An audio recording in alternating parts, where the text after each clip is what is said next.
What's going on, guys? Your favorite businessman, CEO Rico, and today we about to talk about opening up a business bank account. Now, I'm gonna tell y'all the few things that y'all need for your business bank account, right? So the first thing that you need is, of course, your articles of organization, right? So organization, and you need your EIN documentation, and in some cases, it's also called a FEIN, right? So you need these two pieces of documentation in order to open up your business bank account, right? So if you, and of course, I showed you exactly the steps on how to establish your articles of organization for your LLC. Now, second thing you're gonna need, like I said, is the EIN or FEIN, which stands for Federal Employer Identification Number. So these two documents is two things that you need that are pivotal in order to get your business bank account. Now, let's talk about the reasons on why you want a business bank account, right? So of course, when we had a discussion of keeping personal and business completely separate. So over here, you got your personal, over here, you got your business. Now remember, once you create that business, those are two completely separate entities, right?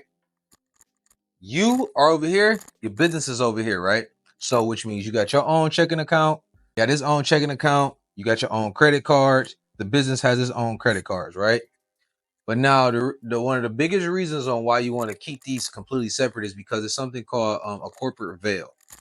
Now, let's hypothetically say you operating your business. Let's say for some reason you got into some type of issue where, let's say over here, let's say you got like 5 mil in personal assets, right?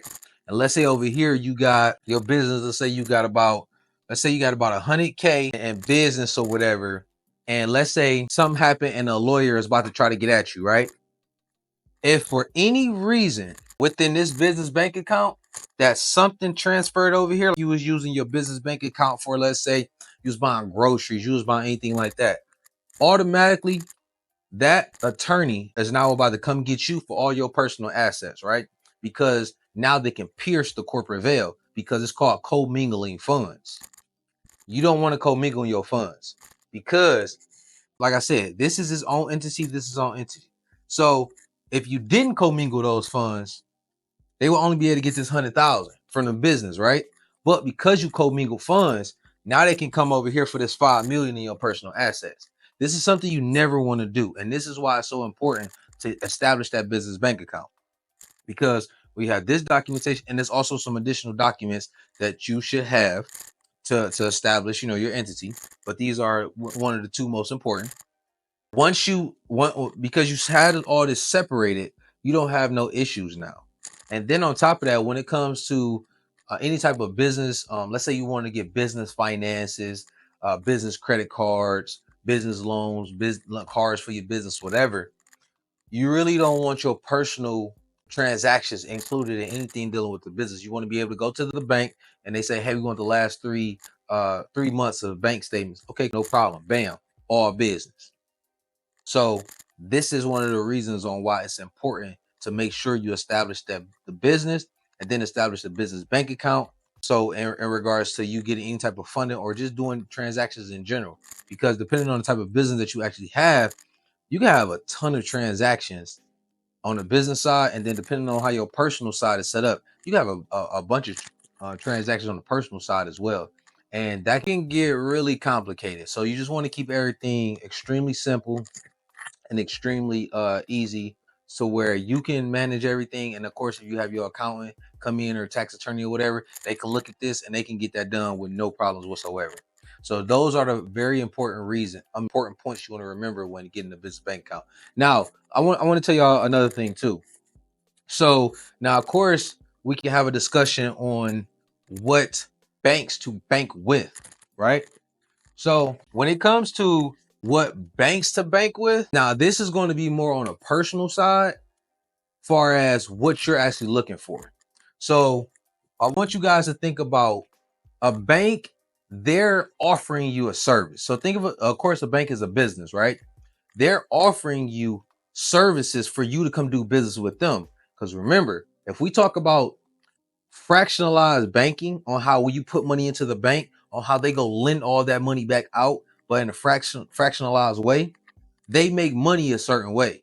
So you want to make sure when you're doing business with a bank, it's a benefit to you as well, right? So let's talk about credit cards, right? Credit cards. Anytime you're doing business with the bank, you always want to see, what do you have to offer me? So it could be 0% interest credit cards. It could be, cashback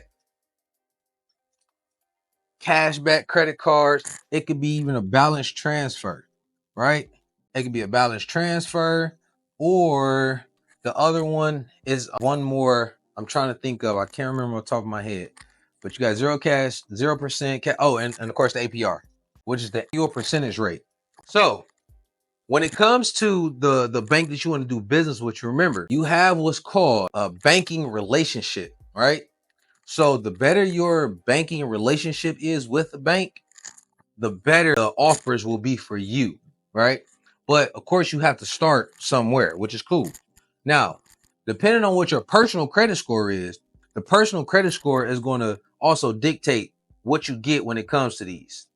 So I want you guys to also remember, having a personal credit score that's on point is extremely important as well when it comes to getting into the business side of it. Now, I know, of course, this still on the topic of business bank accounts. So I don't want you to think that we're getting on topic, because we're not. We're still on point. So look at these different things on what the bank is actually offering you, right? Now, another thing too that I want you guys to think about is, think about the actual account itself, right? Look to see what they're offering with the account. Are they offering now with the actual account, right?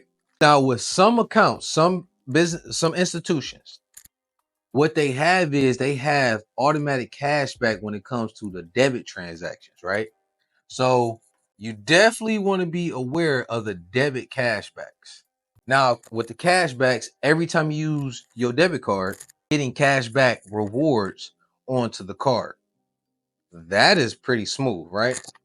Now, another thing that you want to be aware of is they're called the overdraft fees. Now, guys, them overdraft fees, depending on how the business, and let's be honest, when you first starting off with a business, some businesses is not about to just be making that cash just that fast. You understand? And for those businesses, not necessarily it's a bad thing, because everybody has to start wherever they at, and then they just build upon as time goes on, which is perfectly fine. But anytime the account starts to overdraft, that's when you might start having issues, because now you're losing money instead of gaining money, right? So different institutions have different overdraft fee price points. Like, for instance, Bank of America's overdraft fees are $10, and Huntington's overdraft fees is $35. But see, the difference between the two is this: Bank of America, they don't have a 24-hour grace period. Huntington does. So let's say you with Huntington, right? And we're about to wrap this segment up. Let's say you went Huntington, and let's say on Thursday you overdraft, right? You're not about to get hit with an overdraft fee right away, because it's the business banking days, right? So Thursday you overdraft, let's say you was at a negative 100. Well, Friday comes along and you still negative 100. Well, here's the thing. Now you're in that grace period. So now you're in a grace period, which means you have 24 hours to get this account back active. Well, back to zero. 24 hours. But yet here, if the same scenario was to apply, if they went ahead and paid out this transaction, they'll charge you additional 10 on top of it. Which, I mean, at the end of the day, that's fine. You know what your situation is. You just have to determine which one is best for you. And then another thing too is, pay attention if the institution has monthly maintenance fees. That's another thing you got to pay attention to too. Bank of America, depending on which account that you have, I think theirs is, I think like 16.95, I think, or 15.99, one of the two. Huntington has, if you have their account that's less than $25,000 on a monthly deposit, if I'm not mistaken, it's free. You don't have to pay anything. So, of course, if you're just starting off, that will be a plus for you, because you don't have to pay any monthly maintenance fees, and you also got that 24-hour grace period. So, guys, if that was helpful, please share it with your peoples. I mean, all this information, free information is good information. So, of course, I want you guys to use it. And of course, if you actually need help building business, starting a business, and you want to know the actual steps to follow, click the link below. I will take you step by step through my course to know exactly what to do, how to do, and how to get the business rolling. So I'll catch y'all guys next time.